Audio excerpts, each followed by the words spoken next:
দেশ জুড়ে কর্মবিরতির ডাক চলছে এবং দিকে দিকে সেই ছবিটাই কিন্তু ধরা পড়ছে, যেমনটা উত্তরবঙ্গ মেডিকেল কলেজের ছবিটা আপনাদেরকে দেখালাম। আর এবার আপনাদের দেখাবো কোচবিহারের ছবিটা, কোচবিহার এমজেএন। সেখানকার ছবিটাও দেখুন। আরজি করে তরুণী চিকিৎসককে ধর্ষণ খুনের প্রতিবাদ, যার জেরে কিন্তু কোচবিহার এমজেএন মেডিকেল কলেজে সেখানেও কর্মবিরতির প্রভাব পড়েছে। কর্মবিরতি কোচবিহারের এমজেএন মেডিকেল কলেজ ও হাসপাতালে 4টা পর্যন্ত সর্বস্তরের মানুষকে এই অমানবিক আচরণের প্রতিবাদে গর্জে ওঠার আহ্বান জানানো হচ্ছে। আমাদের সাথে সহযোগিতা করার জন্য ধন্যবাদ জ্ঞাপন করছে। প্রতিনিধি শুভঙ্কর এই মুহূর্তে আমাদের সঙ্গে রয়েছেন। শুভঙ্কর, আমরা জানি যে আজকে দেশ জুড়ে কর্মবিরতির ডাক চলছে, বিভিন্ন রাজ্যে সেই ছবিটাও সামনে এসেছে এবং জেলায় জেলায় একই ছবি ধরা পড়ছে, কিন্তু কোচবিহার এমজেএন কলেজ, সেখানে কি কর্মবিরতির প্রভাব পড়েছে? হ্যাঁ, একেবারে প্রিয়াঙ্কা, দেখো, এই যে আইএম এর ডাকা চিকিৎসকদের এই কর্মবিরতি, সেই কর্মবিরতিতে ব্যাপক প্রভাব পড়েছে কোচবিহার এমজেএন মেডিকেল কলেজ হাসপাতালে। এদিন সকাল থেকেই কোচবিহার জেলার বিভিন্ন এলাকা থেকে রোগীরা এবং রোগীর আত্মীয় পরিজনরা যারা, তারা যখন হাসপাতালের আউটডোরে আসছেন, সেখানে এসে দেখছেন আউটডোর একেবারে বন্ধ, কোনো বিভাগেই কোনো ডাক্তারবাবুরা নেই। ডাক্তারবাবুরা যেটা জানিয়েছেন যে আজকে রাতে 24 ঘন্টা কর্মবিরতি চলছে এবং যার ফলে শুধুমাত্র ইমার্জেন্সি, এমজেএন মেডিকেল কলেজ হাসপাতালে যে ইমার্জেন্সি, সেখানেই যদি কারো গুরুত্বপূর্ণ সমস্যা হয়ে থাকে তাহলে সেখানেই দেখানো হবে। অন্য কোথাও দেখার কোনো ব্যবস্থা নেই। সমস্ত ধরনের সরকারি বেসরকারি হাসপাতাল সব বন্ধ। তবে আইএম এর পক্ষ থেকে যেটা জানানো হয়েছে, আইএম এর যে কোচবিহার জেলা অফিস আছে, সেখানে ডাক্তারবাবুরা পালা করে রোগী দেখছেন। যদি কারো ইমার্জেন্সি কোনো সমস্যা থাকে তাহলে সেখানে যেতে পারেন। সেক্ষেত্রে সেখানে তাদের দেখে অসুস্থতা পরীক্ষা করে তাদের প্রয়োজনীয় পরামর্শ দেওয়া হবে। প্রিয়াঙ্কা, বেশ। আজ শনিবারের দিন আমাকে আসতে বলছে, ওই জন্য আমি আসছি রক্ত পরীক্ষা করার জন্য। তাহলে আমাদের ঘুরে যেতে হবে। সমস্যা এই যে আসলাম বাচ্চাটা শিশুটাকে নিয়ে, এখন আবার চলে যেতে হবে, আবার আসতে হবে আমাকে নিয়ে, কারণ বাচ্চাটা কিছু হলে তখন কি হবে। আজকে ইন্ডিয়ান মেডিকেল অ্যাসোসিয়েশন ওয়েস্ট বেঙ্গলের আমরা কুচবিহার শাখা আমরা আজকে কর্মবিরতির ডাক দিয়েছি। সেটা মানুষের আজকে নানা রকমের সমস্যা হচ্ছে, তারা অসুস্থ মানুষরা এসে অসুবিধায় পড়ছে। সেই জন্য আমরা ইমার্জেন্সি পরিষেবা সম্পূর্ণ খোলা রেখেছি। হসপিটালের ওয়ার্ড, ইমার্জেন্সি ওয়ার্ডের যা ডিউটি, সব ডাক্তারবাবুরা ঠিক করছেন। শুধু আমরা ওপিডি সার্ভিসটা বন্ধ রেখেছি, সমস্ত প্রাইভেট চেম্বারগুলো আমরা বন্ধ রেখেছি। আর কোনো রকম যদি কোনো মানুষের সমস্যা হয়, আমরা মেডিকেল অ্যাসোসিয়েশনের তরফ থেকে আমরা নিজস্ব ডাক্তারবাবুরা সবাই আছি, মেডিকেল অফিসার যারা আছেন তারা সবাই আমরা আইএমএ অফিসে আছি। আউটডোর পরিষেবাটা বিঘ্নিত হচ্ছে। আইএমের আমাদের কোচবিহারের তাদের যে অফিস, সেখানে গিয়েছিলাম, তাদের কর্তাদের সঙ্গে কথা বললাম। তারা আমাকে অ্যাসিওর করেছে যে তাদের সেই সংগঠনের অফিসে তারা বিভিন্ন ডাক্তারবাবুরা বসে রয়েছে, যে কোনো রোগী তারা সেখানে দেখছে। ইমার্জেন্সিতেও সমস্ত ধরনের সার্ভিস চলছে, যতটা সম্ভব রোগী পরিষেবা তারা দিচ্ছে। আর ইন্ডিয়ান মেডিকেল অ্যাসোসিয়েশনের ডাকা কর্মবিরতির প্রভাব পড়লো জলপাইগুড়ি মেডিকেল কলেজ হাসপাতালেও। সেখানেও কিন্তু একই ছবিটা ধরা পড়েছে। দেখুন, টিকিট কাউন্টার খোলা আছে, কিন্তু সেখানে রোগীর পরিজনরা নেই। যদিও একজন বা দুজন রোগী আসছেন, কিন্তু চিকিৎসা পরিষেবার অভাব রয়েছে সেখানেও। অর্থাৎ ইন্ডিয়ান মেডিকেল অ্যাসোসিয়েশনের ডাকা কর্মবিরতির প্রভাব কিন্তু জলপাইগুড়ি মেডিকেল কলেজেও দেখা যাচ্ছে, যেমনটা আমরা বিভিন্ন রাজ্যে সেই ছবি দেখেছি। এবং একই ছবি কিন্তু কোচবিহার, জলপাইগুড়ি বিভিন্ন জায়গা থেকে আসছে। টিকিট কাউন্টার খোলা থাকলেও লোক নেই, হয়রানির শিকার রোগীরা। প্রতিনিধি শান্তনু এই মুহূর্তে আমাদের সঙ্গে রয়েছেন। শান্তনু, জলপাইগুড়ি সেখানেও কি একই ছবি ধরা পড়েছে? আমরা দেখছি যে টিকিট কাউন্টার খোলা আছে, কিন্তু রোগীর সংখ্যা কম, কিন্তু যারা আসছেন তাদের জন্য কি কোনো ব্যবস্থা করা হচ্ছে?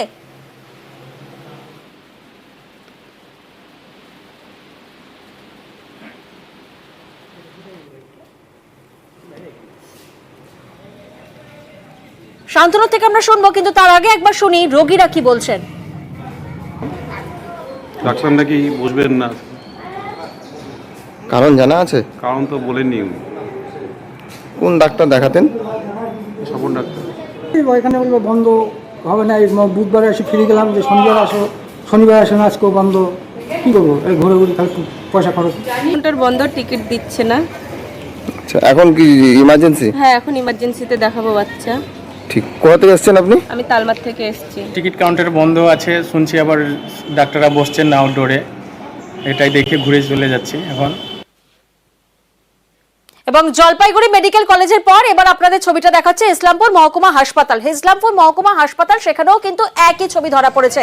ইন্ডিয়ান মেডিকেল অ্যাসোসিয়েশনের ডাকা বন্ধ, যার জেরে আউটডোর বন্ধ এবং কর্মবিরতি, 24 ঘন্টার কর্মবিরতির ডাক, এবং সেখানেও কিন্তু রোগীর ভোগান্তির ছবিটা সামনে আসছে। প্রতিনিধি চঞ্চল এই মুহূর্তে আমাদের সঙ্গে রয়েছেন। চঞ্চল, ইসলামপুর মহকুমা হাসপাতাল, সেখানে রোগীরা এসেছেন এবং যে ছবি আমরা দেখছি, প্রাথমিক পরিষেবা কি পাওয়া যাচ্ছে? দেখো, তোমাকে জানিয়ে রাখি যে প্রাথমিক পরিষেবা অর্থাৎ যে এমার্জেন্সি পরিষেবা, সেই এমার্জেন্সি পরিষেবা কিন্তু ইসলামপুর মহকুমা হাসপাতালে কিন্তু চালু রয়েছে, যাতে কোনো রোগী এমার্জেন্সিতে আসলে তাদের যাতে কোনো সমস্যা না হয়। তার পাশাপাশি যে ইন্ডিয়ান মেডিকেল অ্যাসোসিয়েশন অর্থাৎ IM এর যে ডাকা ধর্মঘট যে কর্মবিরতির ডাক দিয়েছিল চিকিৎসকরা, সেই চিকিৎসকদের অনুযায়ী কিন্তু আজকে ইসলামপুর মহকুমা হাসপাতালে যে আউটডোর, সেই আউটডোর পরিষেবা কিন্তু বন্ধ ছিল পুরোপুরি। এবং এই আউটডোর পরিষেবা বন্ধ থাকাতে ইসলামপুর মহকুমার যে 4টি বিধানসভা অর্থাৎ ইসলামপুর, চৌপুরা, গোয়ালপুকুর এবং চাকুলা, এই 4টি বিধানসভা বহু দূরান্ত থেকে মানুষ তারা কিন্তু চিকিৎসার জন্য এসেছিলেন এবং চিকিৎসা পরিষেবা যেতে আউটডোরে না পেয়ে তারা খালি হাতে ফিরতে হয়। তবে তারা জানিয়েছেন যে এই ঘটনার সাথে যারা জড়িত রয়েছে তাদের যাতে দৃষ্টান্তমূলক শাস্তি হোক, এমনটাও কিন্তু তারা দাবি তুলেছেন। তবে সমস্ত বিষয় ক্ষতি রেখে পাশাপাশি কিন্তু ইসলামপুর মহকুমা হাসপাতালে এমার্জেন্সি পরিষেবা কিন্তু চালু রয়েছে। একেবারে না, এখানে বন্ধ আছে। হ্যাঁ, দুদিন আসলাম না এখানে, আমি বুধবার দিন আসছিলাম, ওখানে ওদিন তো ফেরত গেছি, আজকে আবার ফেরত যেতে হবে। কাজ ছেড়ে এখানে এসেছি হসপিটালে, আমাদের কাজ হলো না, এখন আমাদেরকে বাড়ি যেতে হবে। আমরা ওদের ফাঁসি চাই, তো রিসেন্টলি ওদের ফাঁসি চাই আমরা, কেন যে একজনকার কারণে অনেকগুলো আমাদেরকে নষ্ট করা যায়।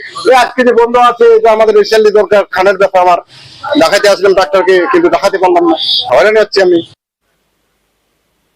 24 ঘন্টা কর্মবিরতির ডাক কতটা হয়রানির শিকার হচ্ছে নিশ্চয়ই বুঝতে পারছেন আপনারা। বারুইপুর মহকুমা হাসপাতাল, সেখানকার ছবিটাও আপনাদের দেখাবো। সেখানে তো ক্যামেরা দেখে একেবারে কেঁদে ফেললেন রোগী, কারণ হয়রানির শিকার হচ্ছেন। দূর দূরান্ত থেকে আসছেন রোগীরা, চিকিৎসা পরিষেবা পাওয়া যাচ্ছে না।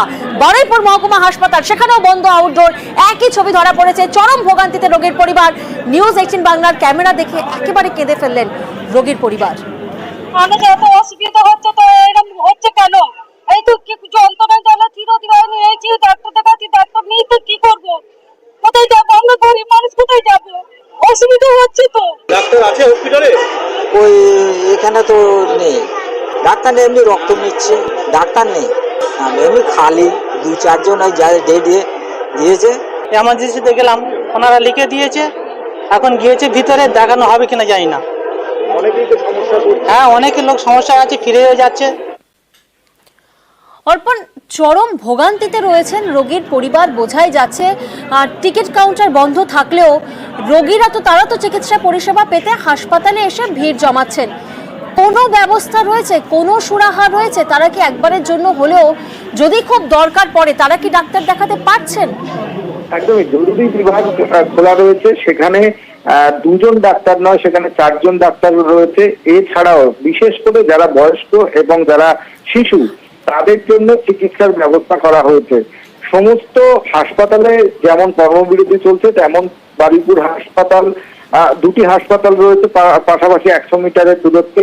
বারুইপুর মহকুমা হাসপাতাল, বারুইপুর সুপার স্পেশালিটি হাসপাতাল। আর তুমি জানবে দক্ষিণ 24 পরগনা সুন্দরবনের এন্টার এলাকার মানুষজন কলকাতায় যাবার আগে কিন্তু এই হাসপাতালে আসে, কারণ এর অত্যাধুনিক চিকিৎসার জন্য তার সুনাম রয়েছে এবং স্বাস্থ্য দপ্তর থেকে এই হাসপাতালকে পুরস্কৃত করা হয়েছে। মানুষের আস্থা রয়েছে এই হাসপাতালের উপরে। স্বাভাবিকভাবেই চিকিৎসকরা কোনোভাবেই চাইছেন না যে রোগীর কোনো হয়রানি হোক, কিন্তু তারা কর্মবিরতিতে সামিল হয়েছেন ঠিকই। সমস্ত রকম পরিষেবা, বিশেষ করে যাদের কোনো এমার্জেন্সি রয়েছে, এমার্জেন্সি বিভাগ তো খোলাই রয়েছে, তার সঙ্গে এক্সট্রা ডাক্তারবাবু তারা কিন্তু টেবিল নিয়ে বসে রয়েছেন। তারা সমস্ত যারা এই চিকিৎসা করাতেন আসতেন, তাদের পরিষেবা দেওয়ার জন্য তারা বদ্ধপরিকর। জরুরি পরিষেবা চালু রয়েছে। অর্পণ, ধন্যবাদ।